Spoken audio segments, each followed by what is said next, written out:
लोकसभा चुनाव को लेकर गहमागहमी तेज हो गई है। प्रदेश में सत्ता से बाहर होने के बावजूद बीजेपी जीत का दम भर रही है, तो वहीं दूसरी ओर कांग्रेस गुटबाजी और खेमेबाजी के बीच फंसी हुई नजर आ रही है। प्रदेश में कांग्रेस सरकार में होने के बावजूद कांग्रेसी कार्यकर्ता आपसी खींचातान में लगे हुए हैं। ऐसा लगता है मानो कि कांग्रेसी अभी भी विपक्ष में बैठे हुए हैं। वर्तमान परिवेश में गुटबाजी के चलते कांग्रेस की स्थिति कुछ ठीक नहीं, फिर भी जीत का दम भर रही है।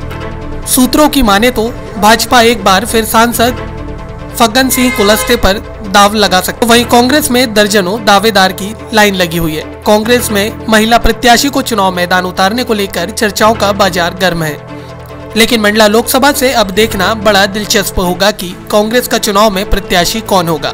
प्रत्याशी घोषित होते ही लगभग हार जीत का फैसला हो जाएगा। ताजा खबर 24x7 के लिए रघुनंदन चक्रवर्ती की रिपोर्ट।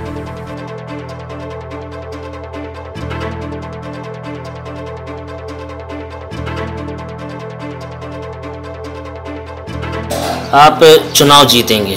देखिए, चुनाव तो इतने समय से हम लोग लड़ रहे हैं, लड़ते आए हैं, लड़ाते भी, और इसीलिए चुनाव जब आएंगे तब उस समय विचार करेंगे किस आधार पर लड़ेंगे। परंतु पार्टी की दृष्टि से हम लोग अभी तैयारी कर रहे हैं। पार्टी के सारे कार्यक्रम हैं, हमारे ग्राम केंद्र तक जाने की योजना, मतदान केंद्र, बाकी सेक्टर, मंडल, सारे बैठकें हमारी लगातार अभी तक होती रही, और अंतिम तौर से 2 तारीख को राष्ट्रीय अध्यक्ष हमारे उमरिया आए थे, मैं उस कार्यक्रम में था।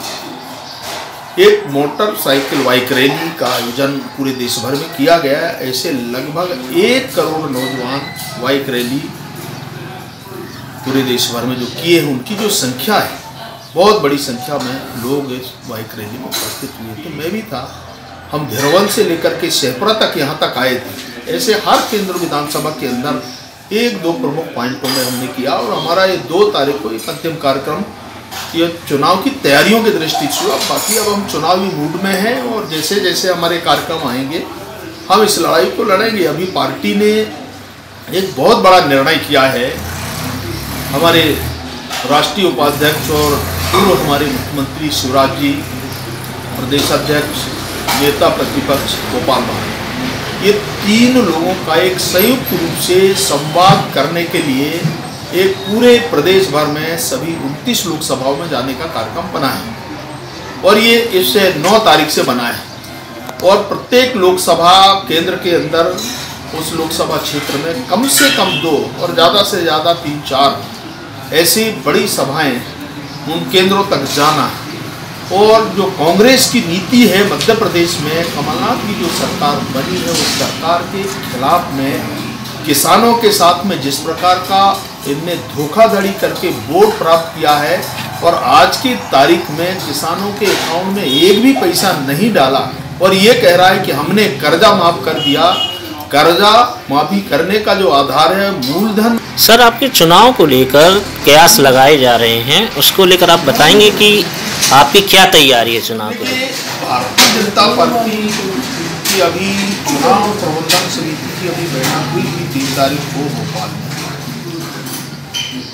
और हर स्तर पर अभी तक पूरे सरकारी स्तर पर भी, पार्टी के स्तर पर भी 2 तारीख तक पूरे देश भर में और विशेषकर मध्य प्रदेश और हमारे जैसे क्षेत्रों में अनेक तरह की योजनाएं, अलग अलग पूरे 1 हफ्ते का एक कार्यक्रम चला है। सर, ये भारत पाकिस्तान का जो मामला चल रहा है, तो जो आगामी लोकसभा चुनाव होंगे उसमें कुछ मामले क्या कुछ प्रभाव डाल सकते हैं? देखिए, इससे चुनाव से इसका कोई संबंध नहीं है।